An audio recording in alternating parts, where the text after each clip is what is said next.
Bonjour, nous prions Dieu. Bien-aimé Tante Père Céleste, nous te recommandons entièrement ce temps, afin que le Seigneur, par la puissance de ta vie, tu puisses nous prendre en charge. Aide-nous à mieux saisir ta pensée, parce que tu lis tout au fond de nos cœurs le désir en notre Dieu de te servir et de te suivre jusqu'au bout, envers et contre tout. C'est pourquoi, Seigneur Jésus, nous te replaçons toujours à ta juste place. Car il faut vraiment que tu règnes. Oui, le trône est à toi. Marche pied à nous. Et nous te louons, nous te bénissons. Au nom de Jésus. Amen. Nous lisons un texte dans l'évangile de Jean chapitre 21.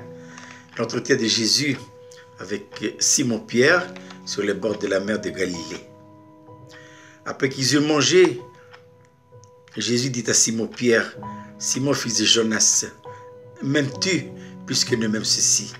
Il lui répondit, « Oui, Seigneur, tu sais que je t'aime. » Jésus lui dit, « Paix mes agneaux. » Il lui dit une seconde fois, « Simon, fils de Jonas, m'aimes-tu » Pierre lui répondit, « Oui, Seigneur, tu sais que je t'aime. » Jésus lui dit, « Paix mes brebis. » Il lui dit pour la troisième fois, « Simon, fils de Jonas, m'aimes-tu » Pierre fut attristé, ce qu'il lui avait dit pour la troisième fois, « M'aimes-tu » Et il lui répondit, « Seigneur, tu sais toutes choses, tu sais que je t'aime. » Jésus lui dit, « Paix mes brebis. » Nous avons choisi ce texte pour bien illustrer le deuxième vêtement que Aaron et ses fils doivent porter après la tiare ou le turban.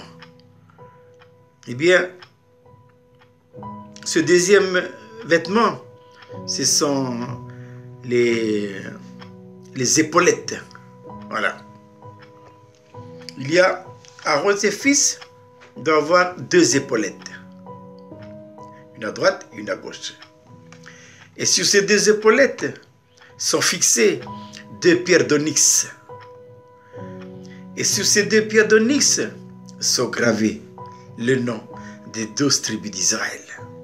Par ordre alphabétique, hein, depuis Ruben jusqu'à Benjamin. Et ça, c'est important. C'est important parce que l'épaule nous parle de quoi? L'épaule nous parle des responsabilités. Aaron et ses fils, comme je disais tout à l'heure, ils n'ont pas de vie professionnelle. La profession à eux, c'est de s'occuper des affaires de Dieu. C'est de s'occuper des intérêts de Dieu. Ils se nourriront du lait de la bergerie. S'ils veulent être des hommes bien nourris, eh bien, ils n'ont qu'à bien nourrir le troupeau. Ils seront nourris par le lait de la bergerie. Mais il faut qu'il leur prépare bien à manger. C'est pourquoi Jésus a dit à l'apôtre Pierre à 3 reprises, « Si tu m'aimes, si vraiment tu m'aimes, prends soin de mes brebis. » Parce que tu sais là, j'ai mes brebis à moi. Ils ne sont pas tous pareils. Hein? Il y a des brebis qui sont têtues. Hein? Il y a des brebis qui font la tête. Il y a des brebis qui contestent tout le temps. Il y a des brebis qui viennent de temps en temps aux réunions. Il y a des brebis qui fuient la communion fraternelle. Il y a des brebis qui veulent assumer aussi des responsabilités qui ne doivent pas leur revenir. Il y a des brebis de tous les calibres. Écoute bien. Quelle que soit l'attitude de ces brebis, tu dois les aimer d'un seul amour. Mais pour ça, hein, il faut que tu prouves ton amour vers moi. C'est pourquoi les deux épaulettes, sur lesquelles les épaulettes sont fixées, sont gravées, hein, les noms des 12 tribus d'Israël signifient spirituellement que Aaron et ses fils, ils ont la responsabilité spirituelle de porter le peuple devant Dieu. Ah oui. Ah, ça c'est très important pour nous en tant que responsables d'église Et ça, je m'adresse là maintenant à nous en tant que responsables d'église. Dans un premier temps, il faut qu'on lâche tout. Je me rappellerai toujours de l'histoire d'Élisée. Élisée avait 8 professionnels. Hein. Et quand Élie, un jour, Dieu a envoyé Élie pour dire, il dit, Élie, va, et tu rendras Élisée, fils de Shaphat, pour être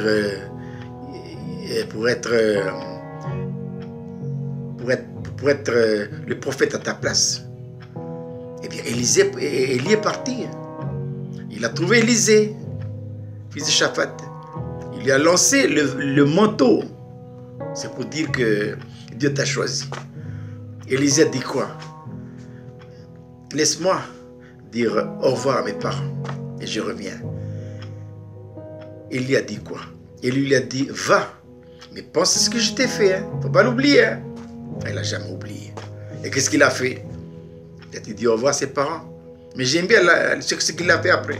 C'est qu'avec tout son matos de vie professionnelle, qu'est-ce qu'il a fait avec?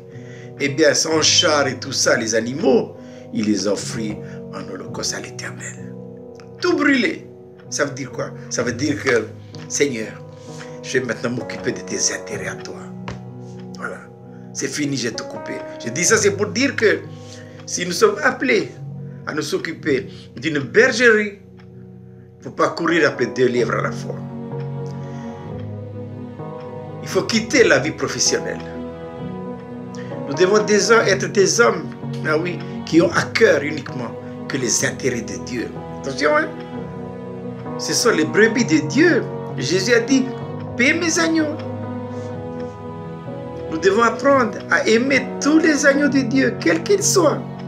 Quels qu'ils soient. Et ça, c'est pas facile. Hein? Et c'est pourquoi Dieu doit nous former, nous travailler. De manière à ce que nous ne fassions pas de favoritisme. Nous devons apprendre à considérer tous les enfants de Dieu au même niveau. Ah, je me rappelle de mon propre histoire. C'est mon témoignage. Hein? Ah oui, j'ai travaillé. Ben, j'étais instituteur. Hein? J'avais une vie, hein? Une vie professionnelle. Je gagnais bien ma vie. Mais en même temps, j'étais aussi pasteur. Hein? Et un jour, Dieu m'a fait comprendre. Tu ne peux pas t'occuper, tu ne peux pas avoir une vie professionnelle et puis en même temps s'occuper de ma bergerie. Il faut choisir. J'ai fait le choix. Et avec mon épouse, un jour, on a fait le choix. On a tout quitté pour servir l'Éternel. On n'est pas mort, hein? Dieu s'est très bien occupé de nous. Ah oui, et ça c'est merveilleux. Je dis ça pour encourager ceux que Dieu a choisis. Et Paul veut dire responsabilité. Nous devons porter sur nos épaules la bergerie. Hein? Nous devons connaître nos brebis. Hein? Nous devons prier pour chaque brebis. Hein? Nous devons énumérer leurs noms. Que dit l'apôtre Paul dans sa lettre aux Éphésiens? Il dit, je fais mention de vous dans mes prières, afin que le Dieu de notre Seigneur Jésus-Christ, le Père de gloire, vous donne un esprit de sagesse et de révélation, qu'il illumine les yeux de votre cœur, afin que vous compreniez quelle est l'espérance qui s'attache à son appel. Mais j'aimerais souligner ceci. Il dit, je fais mention de vous dans mes prières. Dans d'autres versions, il est dit ceci, je cite vos noms dans mes prières. Nos prières doivent accompagner les enfants de Dieu. Nous devons les porter jour et nuit, comme Aaron et ses fils, avec ses 2 épaulettes. C'est une responsabilité que Dieu nous donne. Nous devons prier pour eux. Il ne faut pas les critiquer. Non, non. Il ne faut pas parler. Non, non. Et parfois, ils viendront, hein. Ils viendront nous voir, hein, pour nous partager leurs problèmes et leurs soucis. Et parfois, ils nous diront des secrets. Nous devons apprendre à les garder dans notre cœur. Il ne faut pas divulguer à droite et à gauche. Ce qu'eux vous disent, gardez-les bien pour vous et portez-les dans la prière Nous avons cette responsabilité-là, chers frères. Dieu nous redemandera un jour, qu'as-tu fait de mes brebis? Et je dirais ceci, c'est que leur maturité spirituelle dépend de la nôtre.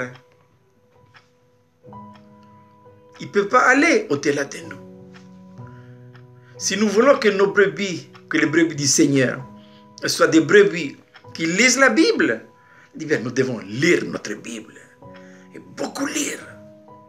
Si nous voulons que les brebis du Seigneur méditent la parole, nous devons méditer la parole, et nuit et jour. Si nous voulons que les brebis du Seigneur soient des hommes et des femmes qui prient et qui démontrent le lever de l'aurore, nous devons être des hommes qui démontrent le lever de l'aurore, comme David, dans le psaume 119, 143, il dit, je démontre le lever de l'aurore, je crie et j'espère en tes promesses. Voilà. Si nous voulons être des hommes et des femmes, si nous voulons que la bergerie doit être des hommes et des femmes de foi, de fermeté, de persévérance, c'est nous. Ils doivent trouver ça en nous. Voilà. Vous devez leur donner la nourriture, la bonne nourriture. La maman qui allait le bébé, qu'est-ce qu'elle fait? Elle doit d'abord manger. Elle doit bien manger de telle manière à ce que cette nourriture en elle va être transformée en lait. Et c'est comme ça que le bébé va être nourri. Nous, en tant que responsables spirituels, nous devons nous nourrir de la parole. Mais qu'est-ce que ça veut dire, se nourrir de la parole? Se nourrir de la parole, ça veut dire expérimenter la parole. Et ça veut dire quoi? Expérimenter la parole. Ça veut dire que ces paroles-là doivent trouver la réalité, la pleine expression dans nos vies. Nous ne devons pas être simplement des hommes qui balancent des versets bibliques, qui donnent des interprétations, des explications théologiques. Non, non, non, non, non. Pour que ça impacte le troupeau, pour que le troupeau aime, il faut que la parole nous impacte d'abord. Si vous avez goûté que le Seigneur est bon, partagez. Et ce qui est bon pour moi, évidemment, le sera aussi pour la bergerie. Et ça, c'est important. C'est pourquoi la parole de Dieu, nous devons la manger. Ah oui. Nous devons nous nourrir de la parole. Nous devons la méditer profondément. Nous devons expérimenter la parole. J'ai dit tout à l'heure, l'expérience, c'est quoi? C'est que cette parole doit devenir une réalité profonde dans ma vie. Si je prêche la paix, je dois être un homme de paix. Si je prêche la foi, je dois être un homme de foi. Si je prêche l'amour, je dois être un homme qui aime. Non de l'amour filéo, mais de l'amour agapé. Un amour qui est prêt à aller jusqu'au sacrifice. Donc, l'un des vêtements que doivent porter Aaron et ses fils, c'est ces deux pierres d'onyx qui se trouvent sur ses épaules, gravées dessus le nom des 12 tribus d'Israël. Et Aaron, lorsqu'il rentre dans l'île 3 fois saint, une fois l'année, pendant le Yom Kippour, il doit amener ça là, dedans, pour intercéder auprès de Dieu. Et ça, c'est important. Pour nous, en tant que responsables, pour nous, en tant que serviteurs. C'est pourquoi les qualifications que l'apôtre Paul dit dans Éphésiens chapitre 4 doivent être notre expérience. Ce que nous allons donner à la bergerie doit être le fruit, non pas de nos recherches intellectuelles. Non, non, il ne faut pas se nourrir de ça. Il faut se nourrir de notre expérience, de ce que nous avons vécu. Et ça, c'est important. Vivons la croix de son principe. Parce que c'est par la croix, en tant que principe de vie, qui nous fait rentrer dans les réalités spirituelles de la parole de Dieu. Que Dieu bénisse sa parole. Nous allons prier ensemble. Bien-aimé ton Père Céleste, nous te remercions de ce vêtement d'Aaron et de ses fils. Ah oui, Seigneur, c'est des pierres d'onyx gravées dessus, les 12 tribus d'Israël. Seigneur, accorde-nous en tant que responsables, Seigneur, cette grâce d'aimer le troupeau, d'aimer tes brebis et de les paître avec joie et non avec contrainte. Ainsi nous te louons, te bénissons de pouvoir te prier ainsi en ton nom précieux, Seigneur Jésus. Amen.